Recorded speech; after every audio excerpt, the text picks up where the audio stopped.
I'd like to now welcome John Calder from Baringa Partners, who's going to come and give us some insight on digital and about how other industries are working.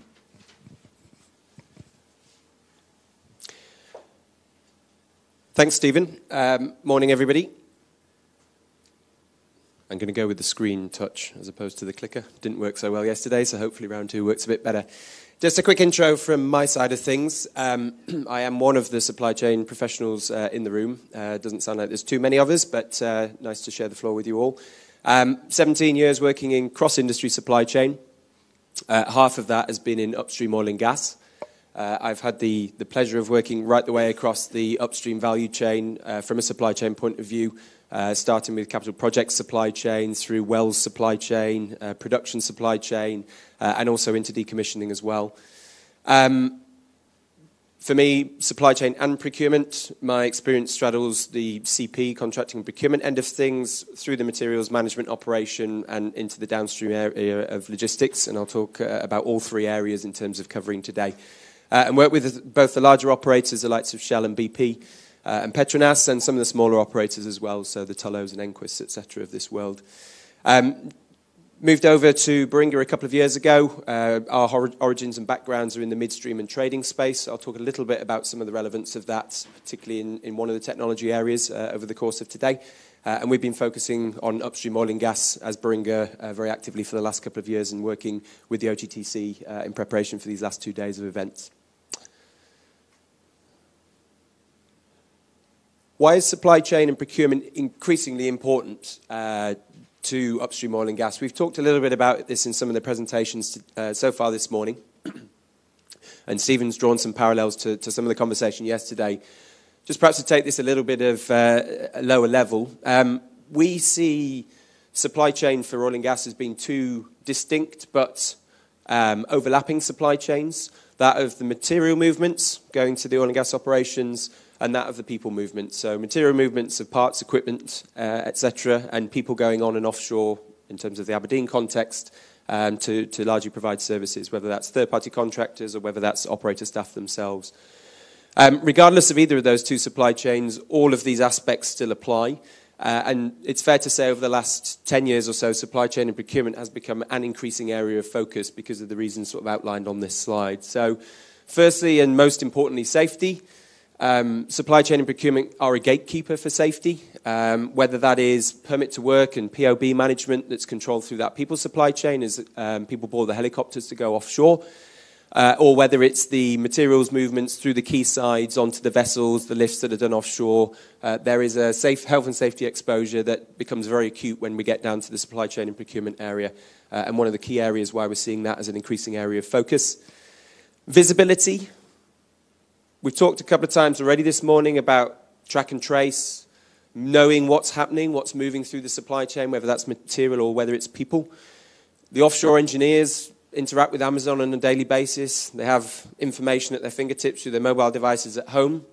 When they're offshore, they have to log into a clunky ERP system on a terminal and find it very difficult to get that information out. And there is a movement for change that is a better way and a more visible way of seeing parts and equipment flowing through the supply chain.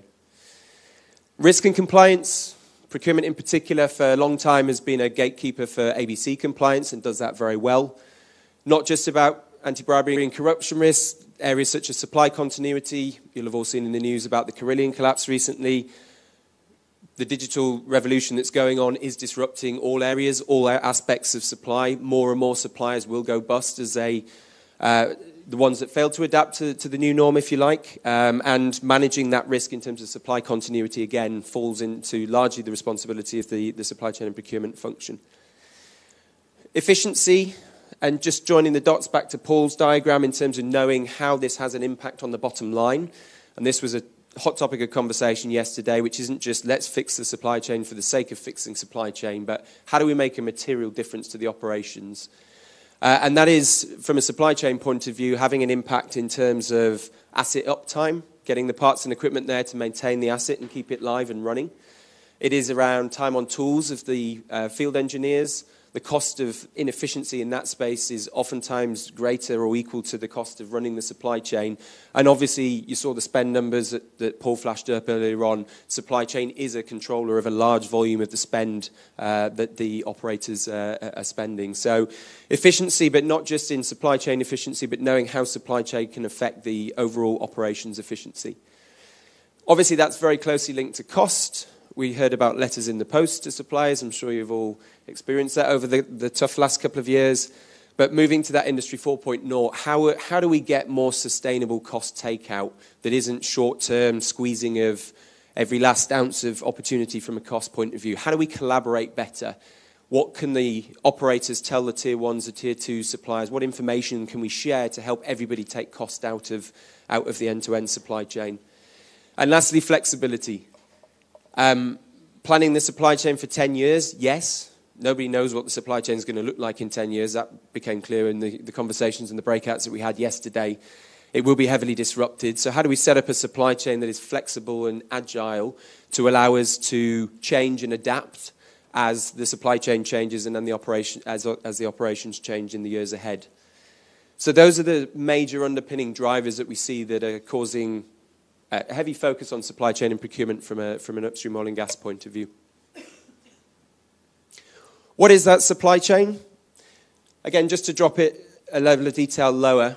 So looking at sort of the end-to-end and maybe giving a today view of that, and then I'll talk a little bit about some of the digital technologies applied to oil and gas supply chain before we move on and talk a bit more about some learnings from other industries as well. So it starts with the planning. This was probably the overriding takeaway from yesterday, is that the biggest opportunity for us in supply chain and procurement is to get better at building an integrated view of the plan with the operations teams. Now, whether that's an IAP plan for maintenance activity, whether it's a well drilling plan, getting and collaborating around the plan to have a joint plan that isn't just an operations view of the world is the way the industry will go and is starting to go. And if you go to any other supply chain, almost without fail, they see planning as a distinct capability and specialism that they invest in and have professionals that just do planning. So that integration and interlock with the operations team in the upfront planning is going to be a key area. Today, that is an output from the IAP process that sometimes from a technology point of view, that information is available. Sometimes it's not. I'll talk about what it may look like tomorrow as we get into some of the technology disruption shortly. You're then flowing into the procurement area, so the sourcing and category management, the supplier management, and the back office of procurement in the operations and P2P space. Today, heavily ERP dominated, needs to tie back into the finance area, and runs with quite a large number of people. I'm sure a couple of you that put your hands up and said, I maybe will be replaced by a robot in a couple of years' time. Certainly that area over here in terms of the three-way match, the back office procurement operations is already been disrupted by technology. And that end-to-end procurement operation that's run largely through ERP today will be and will continue to be disrupted from a digital point of view. Planning and scheduling. So getting down to what's happening the next day, how do I book my people offshore, getting into Vantage from an Aberdeen point of view in terms of how it's run here, and communicating to people what happens through sort of the planning and scheduling activity. Then your communication with suppliers. Today, probably most of you on the phone, on email, two-way backwards and forwards communication with the suppliers. Out to the service companies in terms of logistics and materials management, the ASCOs and Petersons and the Tier 2s and Tier 3s of this world. And then a key aspect of the supply chain, which is often not talked about, is the recipient at the back end. They are a customer of the supply chain. They have an opinion. They'll have a view. Again, their world is changing in terms of how they interact with other supply chains, and it's important we see them as part of the end-to-end as we look through this flow.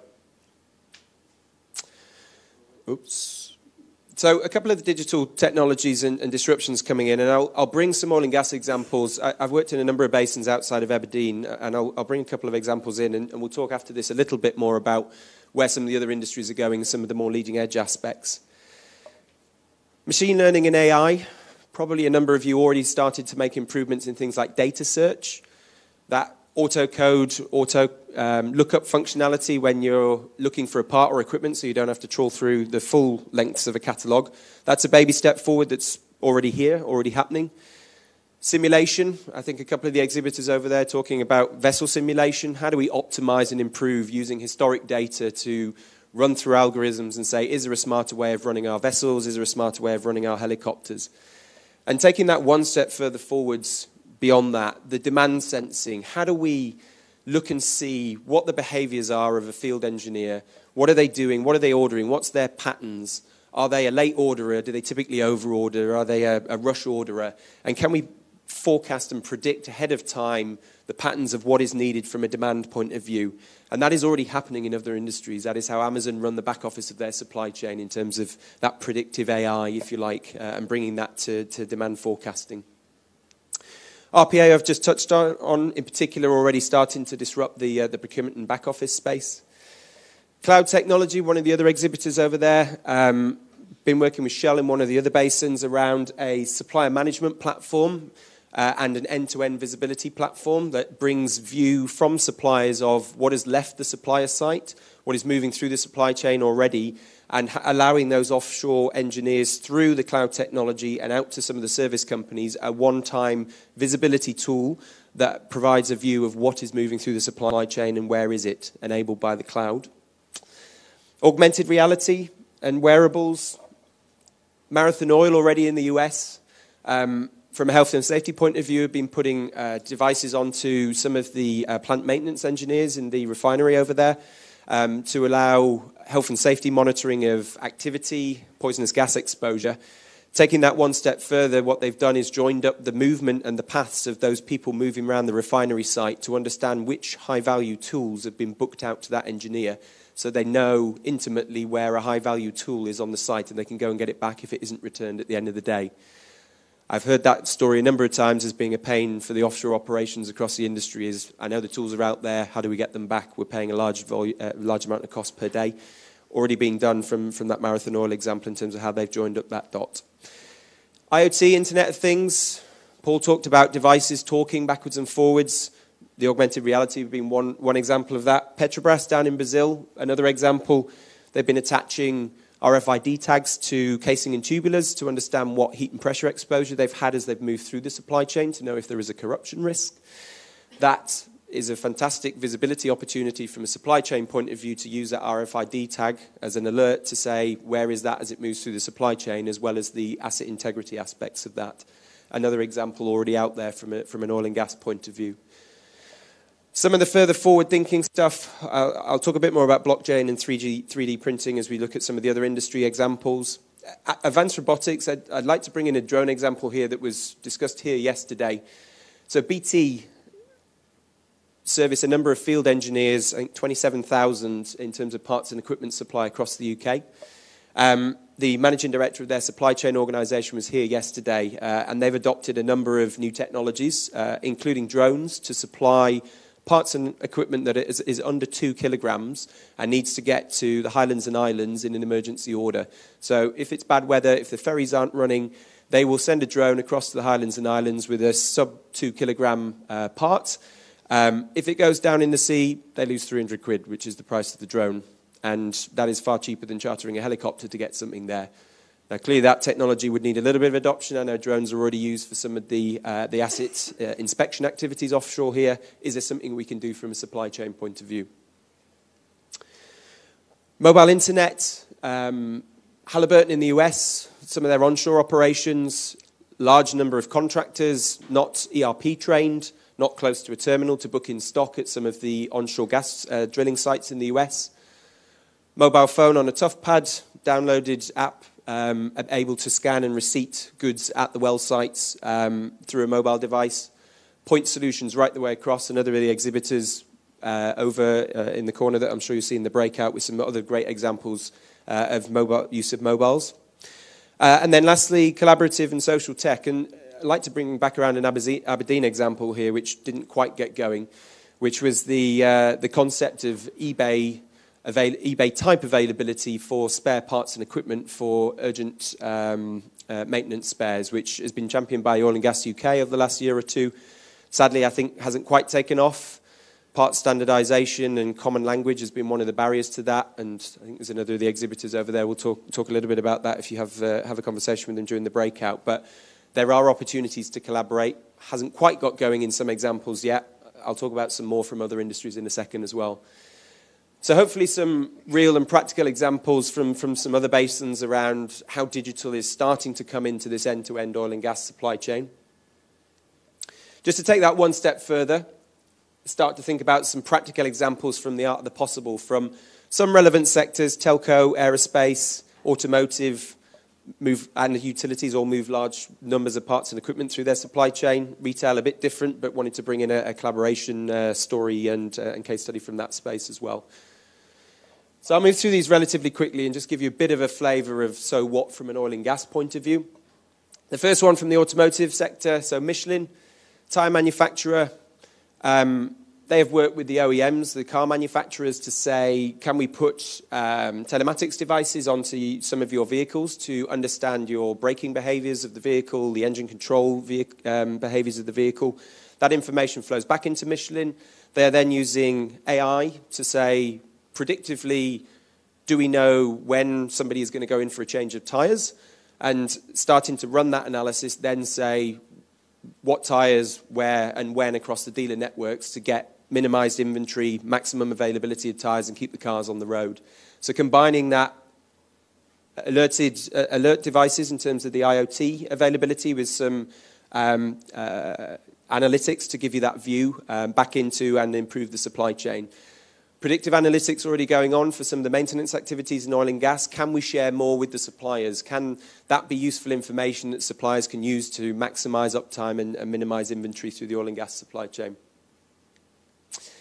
Cloud, I talked a little bit about one of the exhibitors in the oil and gas example. That original case study came from telco. It was joining up the mobile devices and the view of mobile devices flowing into warehouses and then out to stores. Got taken one step further beyond the inbound flow of mobile devices into the warehouse and actually providing that information out to the stores and actually two-way communication through the cloud where the demand view comes back from the stores and goes back to the suppliers. So that two-way information in that collaborative ecosystem from the end customer of the supply chain back to the original equipment manufacturers. And another example from another industry in terms of how digital technology can support. Collaboration, I promised to come back to this. There was a lot of conversation yesterday about vessels and vessel sharing, and Christian will talk about this after the break in terms of some of the analysis and work that's been done. In the retail space, there is a new startup and a new area being established around flexible warehousing. There are companies out there that brand themselves as the Airbnb of warehousing and allowing online visibility of warehouse space that can be rented on a daily, weekly or monthly basis. I wish I'd thought of this idea a couple of years ago, I have to be honest. I probably wouldn't be stood up here today if that was the case. But now online trading of warehouse space, collaborative style, fully visible in terms of price and capacity availability. Is there any reason why such a solution can't support vessel capacity sharing in the North Sea, for example? So example coming across from retail. So Asda, BT actually, who were in yesterday, Unilever, some of the early adopters of this. And what has been interesting is those who stand to lose out the most, some of the logistics companies, are actually on the platform as well. So DHL have signed up to the UK solution in this space and are actively trading some of their space on there as well. I'll rattle through the last couple very, very quickly, just in the interest of time. So 3D printing, I won't actually use this example. There's another one from BT yesterday. They have 3D printers out at their 5 warehouse sites across the UK. The supply chain director yesterday brought a claw that was a request from the field engineers to support their operations and extract wires from some of their activities. That is now printed in the warehouses. They don't have an inbound supply chain for it. It is readily available and can be replaced cheaply and cost effectively. And a good example of 3D printing. And lastly and briefly, blockchain. We're not there yet. As Baringa, we're part of an electron consortium in the trading space. A number of the big oil and gas operators have midstream and trading operations. Trading is ripe for blockchain disruption. The transparency of the trades, the efficiency of the trades, it will be disrupted by blockchain, and it's already happening. Where will blockchain enter upstream oil and gas? When will that be? Who knows? Still some years away in all likelihood, but may it come from the midstream and trading space? Quite possibly. A number of you guys have those operations, and that's already out there and active and taking shape. So hopefully some useful examples just to set a bit of a backdrop for today. It's likely to leave you with some thoughts in terms of how we as an industry take this forwards. So we probably haven't been the best in oil and gas around adopting digital technologies yet. There's very good reasons for that. I'll talk about a couple in a second. That is starting to change. Certainly seen an uptick in the last couple of years, which has been encouraging. We can take lessons from other basins. If our IT department or our operation colleagues don't believe the technology is possible, it is out there. There are relevant industries, and there are other basins that are probably moving ahead in some of this space that can bring real case studies. And again, some of the exhibitors will share some of those with you in the breakouts. I see three major barriers that are not easy to overcome, that we will need to work as an industry to really get there and to help us with the uptake of technology. Some suppliers find this a threat, a disruption to their business model. How do we work with them to convince them to embrace? That is a key challenge and one that we will need to overcome as an industry. Data maturity. Our data is inconsistent at best, unavailable at worst. There are some pretty urgent steps we're going to need to take in terms of getting data improved before some of the newer technologies can be applied, and that is a challenge for all of us as an industry. And collaboration. I think in the downtimes, in the tough times that we've been through over the last couple of years, there is a lot of talk about collaboration. I have found in the past when that uptick returns, collaboration gets put back in the drawer, but clearly with Industry 4.0 here, we need to use that collaboration opportunity coming out from this downturn to really move and to adopt some of these technologies. And that isn't just about us as a supply chain and as a supply group. It is about getting the operations teams excited about this stuff as well, and that was one of the key topics yesterday, and also the IT teams on board. And really, it's for us all to shape that future in terms of where we go with this, and we look forward to hearing thoughts from around the room in terms of priorities and how we overcome some of these barriers over the next few hours together. Thank you all.